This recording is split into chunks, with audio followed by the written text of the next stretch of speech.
Assalamualaikum warahmatullahi wabarakatuh. Perkenalkan, nama saya Fatur Rozi Ramazan dengan NPM C1C023149. Di sini saya akan menjelaskan tentang bab 7 tugas dari AKN, akuntansi keuangan lanjutan, yang berjudul transaksi entitas induk dan entitas anak pada hutang. Pertama, hubungan antara keuangan antara entitas induk dan entitas anak. Dalam dunia bisnis, hubungan antara entitas induk dan entitas anak ini sering kali terjadi melibatkan transaksi keuangan, termasuk transaksi utang piutang.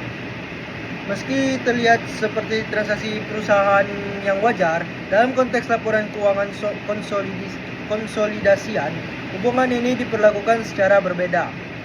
Hal ini karena secara ekonomi, entitas induk dan entitas anak ini dianggap sebagai satu kesatuan. Maka setiap utang, piutang, maupun bunga yang timbul di antara keduanya harus dieliminasi agar laporan keuangan mencerminkan kondisi yang sebenarnya dari grup atau usaha secara keseluruhan. Selanjutnya, transaksi utang antara entitas induk dan entitas anak. Transaksi utang ini biasa terjadi ketika entitas induk memberikan pinjaman kepada entitas anak ataupun sebaliknya.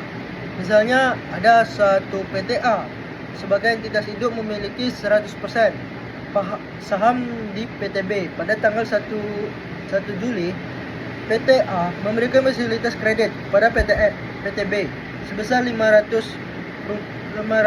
juta rupiah dengan bunga 5% per tahunnya. Dana ini digunakan oleh PTB untuk membuka lini bisnis baru dan bunga dibayarkan setiap 6 bulan sekali.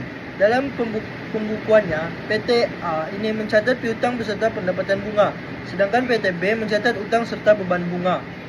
Namun ketika laporan keuangan ini digabungkan dalam laporan konsolidasian, seluruh piutang dan utang dan bunga juga di antara kedua entitas tersebut harus dieliminasi. Tujuannya adalah agar laporan keuangan ini tidak menampilkan transaksi yang terjadi di dalam satu grup yang sama.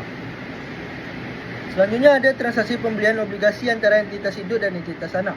Selain pinjaman langsung, hubungan utang yang juga bisa melalui transaksi pembelian obligasi ini. Entitas induk dapat membeli obligasi yang diterbitkan oleh entitas anak, baik secara langsung maupun melalui pihak luar. Dalam konsolidasi ini, transaksi ini juga dianggap sebagai transaksi internal yang harus dieliminasi, karena secara ekonomi tidak terjadi perubahan aset atau kewajiban di luar sebuah perusahaan.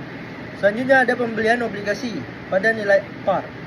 Jika entitas induk membeli obligasi pada entitas anak pada nilai par, maka seluruh akun yang terkait dengan obligasi seperti investasi pada obligasi, utang obligasi, pendapatan bunga dan beban bunga harus dieliminasi dari laporan keuangan konsolidasian.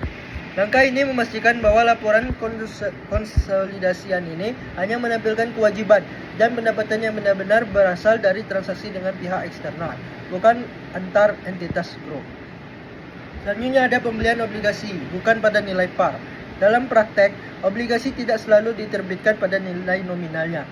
Bisa tingkat bunga, kupon, tingkat bunga dan kupon ini lebih rendah daripada bunga pasar.